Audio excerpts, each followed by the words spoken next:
Hi, welcome to Tile Day. This wall is ready to be tiled. That's what I'm doing today. So the first thing I'm going to do is I'm going to put a piece of timber down, fix it onto the wall, and then I will sit the tiles along on top of that timber. So that'll be my strong base to work from to build up the whole wall. And also, that's a good line to begin with to make sure that the tiles are level for everything that I'm about to do. So get the foundation right and the rest of it should stay aligned. One tip that I saw a lot online is that when you're tiling, you want to tile the floor first and then the wall second, because you end up with the wall tiles sitting on top of the floor tiles. Now, the downside to that though is if you've got a finished tile floor, well, when you need to do the wall, you're walking all over the finished tile floor with work boots, or you also run the risk of dropping some tiles if something falls off the wall and it smashes onto the floor tiles and you might cause some damage. Now, there's ways you can avoid that. You could put coverage or some sort of timbers and things over the floor. But here's the other trick that you can actually do. First layer of tile, second layer of tile. So don't put the first layer of tiles, then put a piece of timber here, do the whole wall, then later on, put the floor tile in, and then just tile in the bottom row. Of course, you've got to make sure you get your measurements right, but that's what you can do. But one benefit I have in this room is I've got about 7 centimeters of floor to build up first. So these tiles, the big, large floor tile, it doesn't sit onto this subfloor. So that means I won't do the floor, but it means for the wall, I can start from the very bottom row.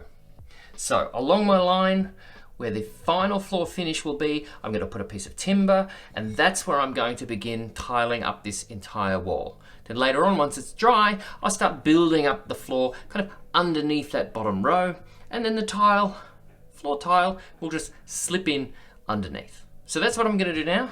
Piece of timber here, get that all lined up, and then it'll be time to mix up the cement, and the tiling will begin.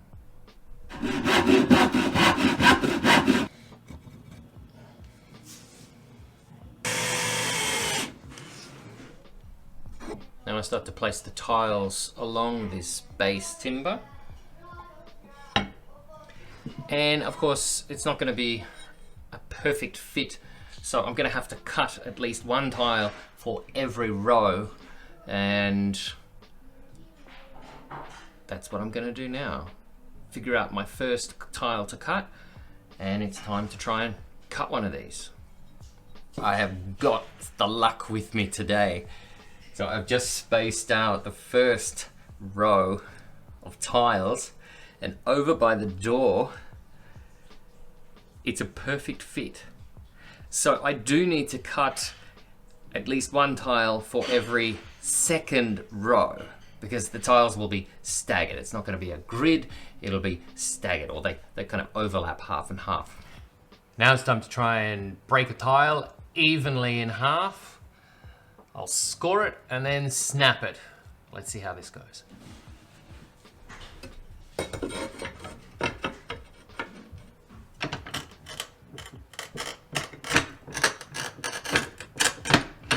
So because the tile has a nice wave pattern on it, it's quite difficult to score right across it. But hopefully it's there. There's one little spot in the middle. I'll just try and do that a bit more. And then it's snap time. 1, 2, 3.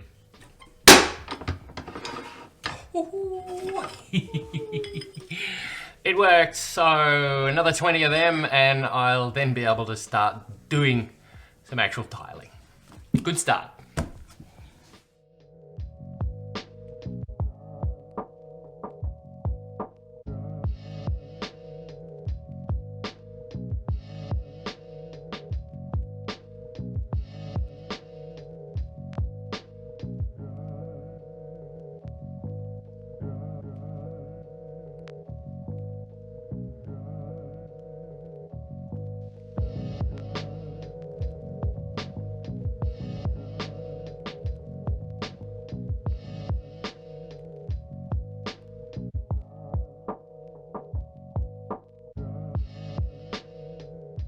wall is done.